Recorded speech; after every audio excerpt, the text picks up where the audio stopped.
Welcome, ladies and gentlemen. It's Scott here from Woke Societies, here to bring you another episode of amazing content. Thank you, everyone. Thank you, everybody, for joining the live streams lately. It's been interesting. We've done 2 of them. And for the guys out there on my podcast, just lately the live streams with the work schedule and everything else going on these last 2 weeks, that was the best thing that I could do. I have to figure out a way to upload the live streams so you guys out there on the podcast can listen to them as well. That's why you haven't seen the last really 2 episodes out there, but the live streams are going to get better. Everybody got to hear the kids last time, so that was interesting, but going forward, we'll have the audio squared away. I realized my refrigerator that is also right behind me, because we don't have a studio yet. We're working on that. The microphones are actually picking up the refrigerator noise. It was very small, but these microphones, for the money that I paid for them, they're killing it, but they pick up literally everything. They're studio microphones. So we are squaring the little fine details away. So thank you, everybody that gave me support. Me and Eddie felt terrible about the kids in the beginning of the stream because people were leaving like crazy, but it is what it is. We're working with what we have. So again, I love this community. I love the woke family that we have here, the loyal fans, and just thank you guys again. So here's the Woke Society's YouTube page. Go there, like it, subscribe it, like this episode, hit that like button, guys. It's the least that I can ask for from you guys.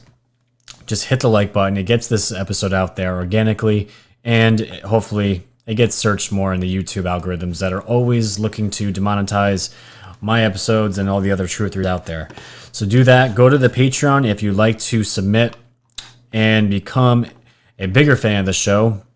You can do as low as $1 a month, $12 out of the year. That is fine. If you want to do any more than that, it is all appreciated. It all goes back into the show.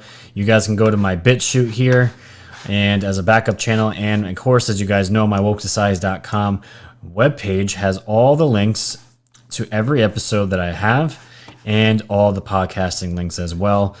So you guys can download my content on the go if you can't catch it on YouTube and all that good stuff. But I will be putting the live streams on in the podcast as probably starting as next Sunday. So the guys out there in podcast world, we're doing Sunday night live chats at 6:30. We're going to be playing around with this. Eddie can only do Eddie, I call the effing doctor on Twitter. He can only do Sundays, so I might go and do live stream on a Friday or Saturday night on my own.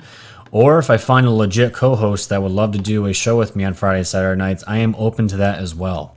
So we'll have to see what happens. And last thing before we get into the content, my PayPal. If you guys want to send a one-time gift, one-time donation, my paypal.me/woke societies is in the description below and is already available to take any donation. It goes back into the show.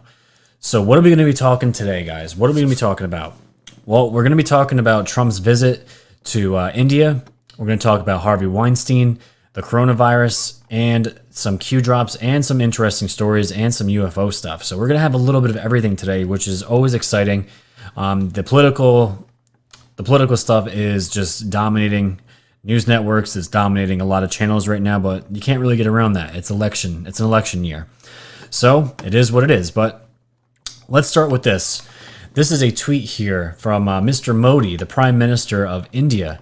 And he just took some screenshots or pictures of the people of India that were welcoming Trump to their country. I didn't know Trump was even visiting India till about the day before.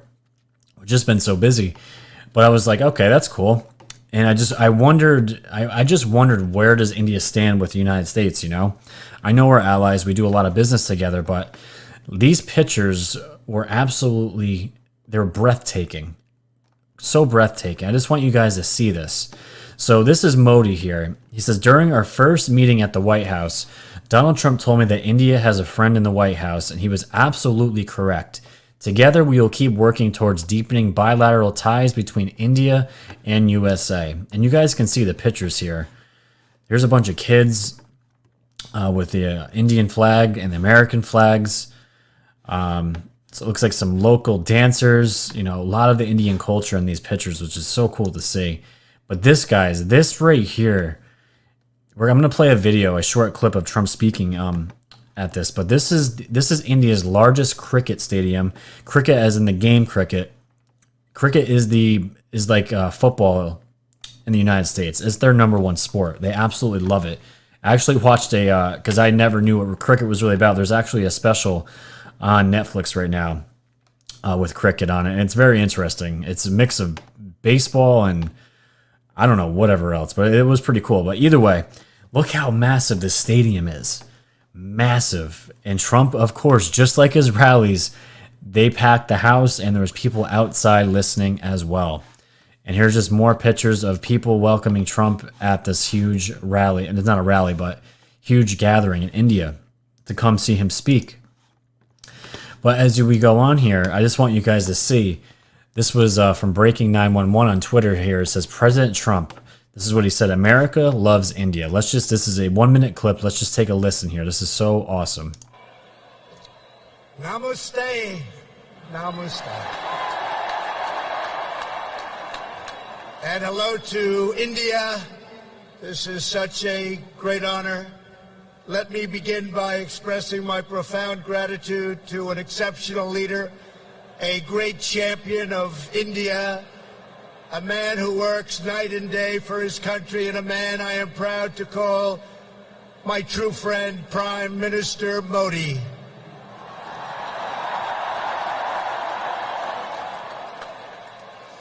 The First Lady and I have just traveled 8,000 miles around the globe to deliver a message to every citizen across this nation. America loves India. America respects India. And America will always be faithful and loyal friends to the Indian people. How awesome is that, right? It's so cool seeing him go to other countries and do this.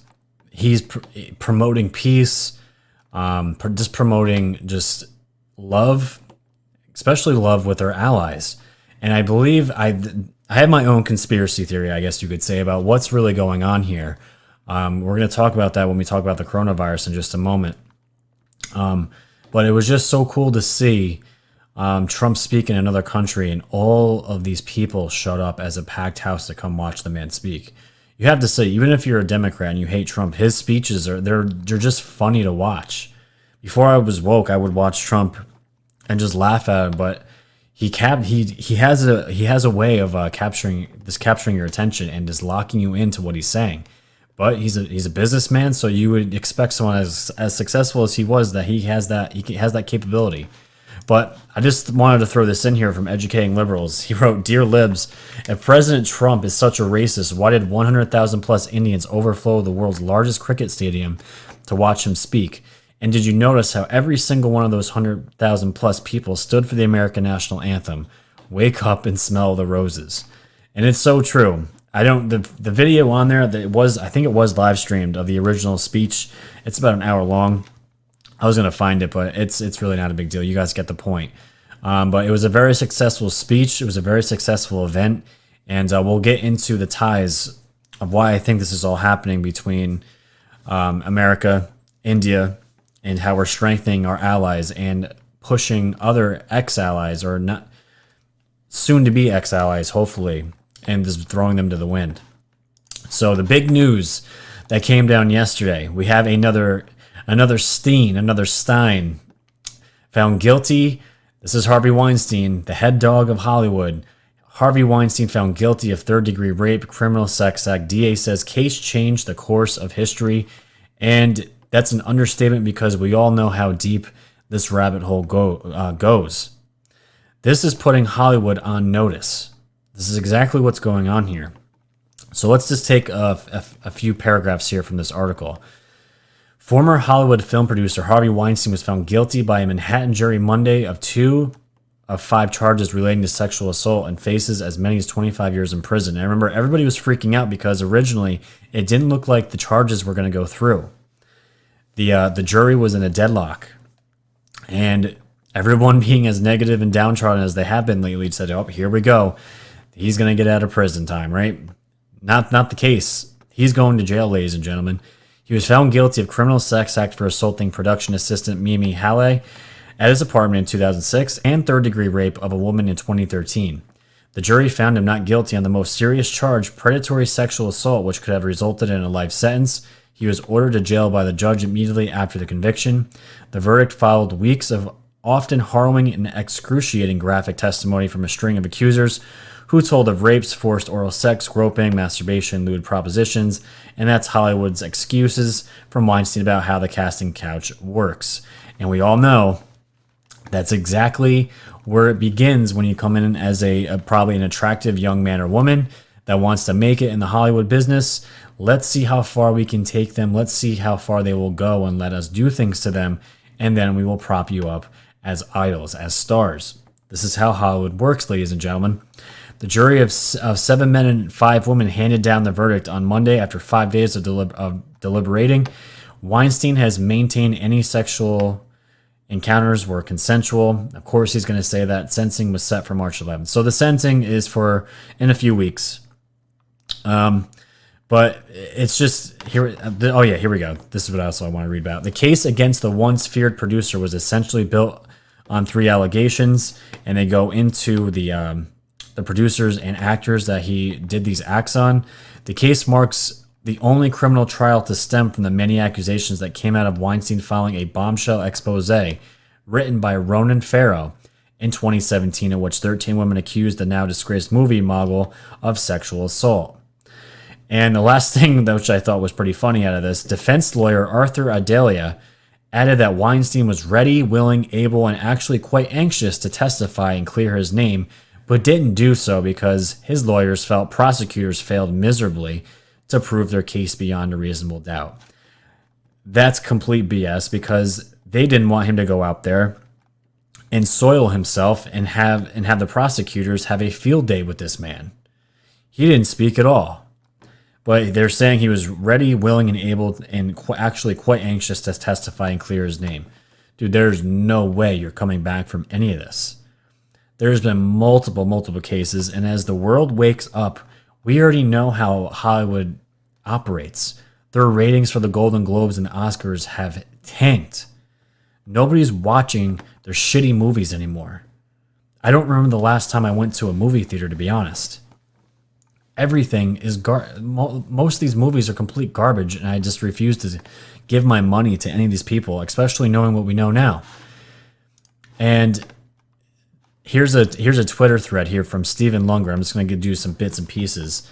Weinstein's legal team vows to appeal the movie mogul's conviction for rape and sexual assault. Weinstein is disappointed with the verdict, but he is mentally tough. Defense attorney Donna Rotuno said. He's mentally tough. Well, let's see how mentally tough he is when he's inside of a prison. When every convict is going to know your name, the things you've done. I'm in 2 prisons every day, guys. I see inmates. I'm in that atmosphere. Somebody like him is not going to last long, and that's why I put a poll out on my Twitter last night asking, how long do you think Weinstein here is going to last in prison? It's going to be a week, 2 weeks, or a month, or maybe even less than that. Who knows? But as the day was going on, instead of Weinstein going to a jail, he was actually taken to a hospital. And what me and thousands of others, what did we think? Oh, here we go. Is he already gonna die? Right? Because we all know, just like Epstein, Weinstein has a lot of dirt on other actors, producers, Hollywood, and elites all over the world. So let's just read this real quick. The ambulance carrying former Hollywood producer Harvey Weinstein to prison was instead redirected to a hospital. Weinstein was on his way to Rikers Island when the ambulance went to Bellevue Hospital. Weinstein spokeswoman Judah Engelmeyer told CNN Monday morning. The reason for the hospital visit was not immediately clear. The judge said he would ask for Weinstein to be held in the infirmary after his lawyer said he needs medical attention following back surgery that was unsuccessful. Weinstein's sentencing is scheduled on March 11th. He faces up to 29 years in prison. And let's hope he gets the full max and he dies and rots in jail. That's where I'm at with it.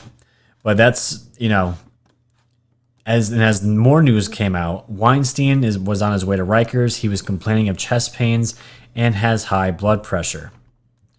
And the first thing Stephen Ludgren said here after this tweet, he said, "I'd be looking out for suspicious nurses and doctors that look like Epstein's guards." Weinstein taken to Bellevue Hospital as a precautionary measure. And the first thing I thought of was, what would these guards look like? And this is what I thought of first. I didn't make this meme, but as you can see, it says Weinstein's last visitors. It's a picture of Hillary and Bill Clinton in police uniforms with the with the glasses, big nose, eyebrows, and mustache that look like caterpillars. And in the meme, Epstein's name was there, but it's crossed out with an X and put with Weinstein's last visitors. And it's just funny, guys, because we all know we were thinking the same thing. Is this guy going to go to jail? Is there going to be a blackout? Is there going to be guards that just decide not to watch him that night? And is video footage just going to happen to disappear or be corrupted? And we just don't know what happened that night. Epstein hung himself with a paper-thin towel shred that we know can't hold any weight. And the incision on his neck was definitely from forced strangulation. But we know it wasn't from a rope. We'll see, guys. We'll see how long you last. But I wanted to throw this tweet in here from Tiffany Fitzhenry. She says, Harvey Weinstein was just found guilty of rape, handcuffed, and taken to jail. He faces 5 to 25 years in prison, as well as additional rape and assault charges in LA. And don't forget, guys, he still has pending charges in California. This was just the one case. Don't forget, there's still more to come here. But she said, today justice has been served. This is not a one-off. It is a sign of things to come. And this is why I was saying, guys, Hollywood is on notice. Because with the knowledge that we know about Epstein and Weinstein, there's got to be more people, there's got to be more heads to roll. With what we know, with how things operate, especially in Hollywood, there's got to be more heads that roll. And that's just how I feel about it. And for everybody that is still saying that nothing is happening, I want to throw this in there too. Jordan Sather, this was a retweet of a New York Times article that came out today. Peter Nygaard, a wealthy elite who lured children into his island estate, friends with Prince Andrew. Sound familiar? He's been called the Canadian Jeffrey Epstein.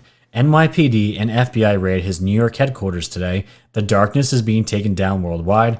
Tell me again, nothing is happening. And this is going to be a separate episode because I would love to do a dig on this guy. But yes, this guy Peter Nygaard, he looks like he could be like Epstein's, like, I don't know, like step cousin that no one likes. He just looks creepy as hell, just like they all do. And, you know, the people that keep saying nothing is happening, he is regarded as the Canadian Jeffrey Epstein. And wouldn't you know it, he's friends with Prince Andrew, who still will not come to the FBI, talk to the FBI, tell them what he knows. He's still hiding. Again, this is why he stepped down from his royal duties. But he just made some really poor choices with some really bad people. But that was just something I wanted to throw in there to let you guys know. This is probably something that's going to develop, and we're going to be all over this, as usual. And let's throw in the fear porn, as we always do. We have news again of the coronavirus. This just will not go away. It will not go away. Everybody was talking about it yesterday. The stock market's crashing. It's down 1,000 points, blah, blah, blah, blah. And the news networks are just taking this for what it is. They're going with it, and they're spreading this all over the place. ABC News dropped this just a couple hours ago. It says, just in, it's no longer a question of if, but rather when community spread will occur in the United States, according to the director of the CDC's National Center for Immunization and Respiratory Diseases. And of course, they're going to throw in here, White House is requesting $1.25 billion as part of a $2.5 billion plan to fight the coronavirus. So we're getting another injection of fear porn. And now, guys, I tweeted this out yesterday. I don't think the coronavirus is something to sneeze at. I do think it's a serious problem, but I just don't think it's as serious as the media is showing it out to be. The data that I've seen and others that I've seen collect, this virus is primarily affecting Asian men, which seem to be a targeted virus. And it's only affecting the other major country it's affecting besides China is Iran, which is going to bring me to this theory back to when we were talking about India when Trump was visiting India. I believe right now that we have business dealings with China. We get so much stuff from China. Why would we want to pony up and stay friends with a communist nation at all? We already do a lot of business with India. Their democracy is top notch. The UK just is they've left the European Union. They're their own entity now. So wouldn't it make more sense that the coronavirus is destroying the Chinese economy? It's making them look worse than they already do look. We've seen the videos of what they're doing to their citizens. The Hong Kong protesters are completely gone.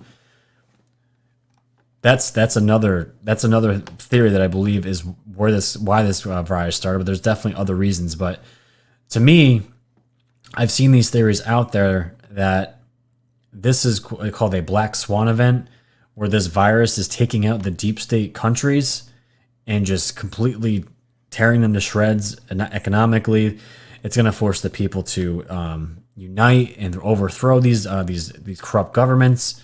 I don't know if it's going to go that far, but I can see, Trump has a plan for all this, because of all the people that I don't see freaking out about this virus is Q-Team and Trump.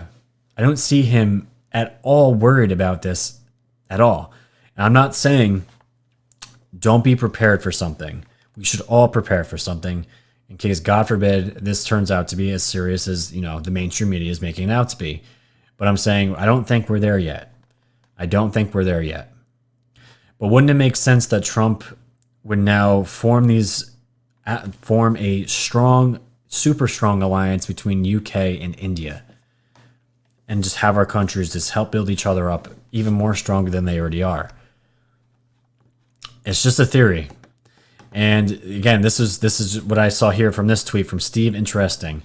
Global markets are crashing. Black swan event imminent. Global currency reset imminent. And I keep seeing this global currency reset imminent. I keep seeing it. And I would love a currency reset. It'd be great. We'll see what happens, but this is more of the fear point. It shows the Dow, the NASDAQ, S&P, they all plummeted because of these fears of the coronavirus affecting all these business. But we'll see. But let's see what Trump said real quick. This is a 20-second clip. Let's just see what he has to say here. I think that's a problem that's going to go away, but we lost almost 1,000 points yesterday on the market, and that's something, things like that happen and you have it in your business all the time. Had nothing to do with you. It's an outside source that nobody would have ever predicted. It's an outside source that nobody would have predicted. And he says, I think coronavirus is a problem that's going to go away, but we lost almost 1,000 points yesterday in the market. And that's something, some things like that will happen where you and I have it in your business all the time, had nothing to do with you. And again, he just does not seem too concerned about this. And that to me is telling us something. So we'll see what happens. All right, I wanted to throw this quick video in here. It's about this UFO that was following the International Space Station for over 20 minutes. Obviously not going to play a 20-minute video here, but I want to just play you the narrative version of this, of the guy that was actually, I don't know if he was the one in there or if he was from NASA, but you can clearly see a cone-shaped ship. Now, this could be military. It could be ETs. I don't know. But it shows something really cool at the end where this thing just powers up and it shoots straight up in the air and it disappears. Awesome stuff. Let's play it real quick. And I believe I found a UFO. Now, the UFO is right here. The video is paused and it moves outward. Now, there is chit chat. They do talk about replacing the batteries and things like that. I believe they're doing some maintenance on the space station at this time, but the camera is noticing something else, and this object is flying out and moving out. Let's move this and fast forward so you can see this object. And you can see it right here, guys. It looks like a cone, and the point is right here. Just wanted to pause and show you that. Let's continue. And it looks like it's in cone shape. I mean, I've never seen a module or a Russian module in this shape. It doesn't look like it's any kind of ship I've ever seen before. If this is American or Russian, it's something top secret, something new we've never seen. And as it gets out here in the distance, it actually goes up. Yes, it actually goes up and disappears, okay? And you can see a little burst of I don't know what it is, energy. But look at that. This looks like that perhaps NASA caught an alien spaceship on video for 22 minutes. Right here it says. How cool is that? I just want to go back to that part where it's a little burst of yeah, this thing is this video player is not good at all, but it shows the cone ship going further away, then it turns up and you see it just it gets engulfed in light and it disappears. It powers up. The Dead Sea Scrolls were discovered by... Yeah, no. And I just hope one day, guys, one day, hopefully I'll be old enough to see it, maybe inside of one of these crafts, and maybe, who knows, go inside one. If we ever go off planet, it's going to change everything. It really is. But I thought that was really cool to show you. But this stuff, the International Space Station, NASA, that's what I'm saying. They know these things are out there. They've known for decades, and they've been hiding it from us. So can we all just get on the same page and just get the human race caught up as to where we came from? These other beings here, like, I'm just ready for the disclosure, guys. I'm so ready for it. Okay. And let's just tie this all together here. We have an article here from the Black Vault. It's not long at all. This guy's on Twitter. He actually put in a Freedom of Information Act request to the CIA pertaining to QAnon. And this was really cool to see. And he did this on February 10th. The Black Vault filed an FOIA request for all documents that pertain to QAnon. It took 2 days for the CIA to issue the response, which was the fact that they could neither confirm nor deny the existence or non-existence of records pertaining to QAnon. They state that the mere existence or non-existence of records pertaining to QAnon would be classified. And it says it right here. Let's see. The fact of the existence or non-existence of such records is itself currently improperly classified and is intelligence sources and methods information protected from disclosure by Section 6, blah, blah, blah, blah. And it just gives them an option to appeal.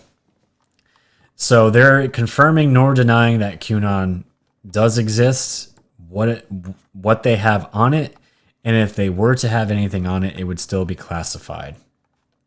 Very interesting. So I wonder what the CIA has on QAnon. It'd be fantastic to see, because we still, these 3-letter agencies, I wish they'd just all go away. I think we have like 21 intelligence agencies. It's just ridiculous. It's just ridiculous. We don't need them. Absolutely don't need them. So we're going to tie this episode up with the last 2 Q drops. We had 2 yesterday. Going to throw these in. We have 3881, and which Q links Nate Kane, Twitter, and it says Clinton Foundation whistleblower tells his story like never before. I still have to watch this, but Q screenshotted a drop from December 18th where they're talking about all of the fired, forced, and hired and install positions in the government, and they go through FBI, DOJ, State, Senate, Congress, DOD, Federal Judiciary, and they end it with locked and loaded.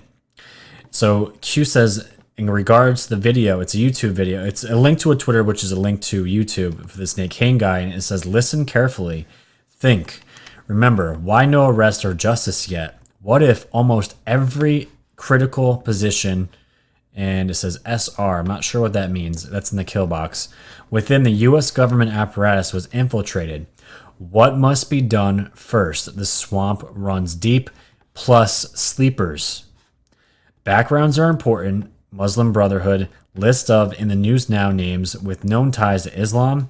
This is not another 4-year election. Assumptions correct. Package well received. Known is in the kill box. Q. So I don't know everything that this drop means. I do know that it's telling Q is hearing us, guys. Q is hearing everybody. And we just have to be patient. There's nothing. What else can we do? We can't sit here and be negative and just say nothing's ever going to happen. We have to maintain hope. And you will always see this on this channel. Unless Trump disavows Q, this channel will go away. It'll go away. But I don't see that happening. But I just thought it was interesting that Q is posing the question here. What if almost every critical position within the U.S. government apparatus was infiltrated? Think about, guys, how long Obama had 2 terms. And this is what Q was talking about in the next drop, 3882. This is the most recent post. Was Obama leading an insurgency against the United States? And they link here, where is it here? The U.S. Government Counterinsurgency Guide from January 2009. And Q writes here, insurgency is the organized use of subversion and violence to seize, nullify, or challenge political control of a region. The presidency of Barack Hussein Obama began at noon Eastern Time on January 20th, 2009, when Barack Obama was inaugurated as the 44th President of the United States. What country was the true intended target? And I believe Q is implying it was our own country being infiltrated. He had 2 terms in the government, ladies and gentlemen. You have to realize he put all his people in place to set up for Hillary Clinton. This was years in the making for them, for the deep state. So when Q's talking about what if almost every critical position with the U.S. government apparatus was infiltrated, this stuff takes time, guys, and it's not even the positions that we know about. Q is also talking about sleepers, people we will probably never know about. Just like the operators that Q says is working for their team, we'll probably never know who they are. This plan is ginormous, guys. You have to understand that. I know it's frustrating. Trust me. There's been people, I've been here for just about a year now, that's known Q. There's people that have known Q since they began. It's 3 years for you guys. I totally understand. But we have to keep patient. We have to let this run. Between the Q proofs, what else do we have? What else do we have? All right. So that's my spiel for today, guys. That is my episode. Thanks for listening on the podcast. This will be on the podcast for sure. And we're going to see what news breaks for the rest of the week. I do believe this is going to be a huge week. I just have a feeling. Something big's going to come down. Maybe Soros will be indicted. Maybe Obama will be indicted. We'll see. That would be that'd be the one that would shock the world, as Q says will be the first indictment. So hit the like button, guys. Comment. Let me know what you think about the India speech and the theory that I had about the economy and teaming up with them and just getting rid of China. This whole coronavirus thing. Do you guys think it's that big of a deal? We'll have to see. So go to the Woke Society's YouTube channel, like, subscribe, comment, tell your friends and family about it. Go to my Patreon, the BitChute, the Woke Society. You guys can still, guys can do a one-time donation to the show. It all goes back into the show at my paypal.me, which is right in the description, and all that good stuff. So have a good day, guys. It's only Tuesday. And until then, stay woke.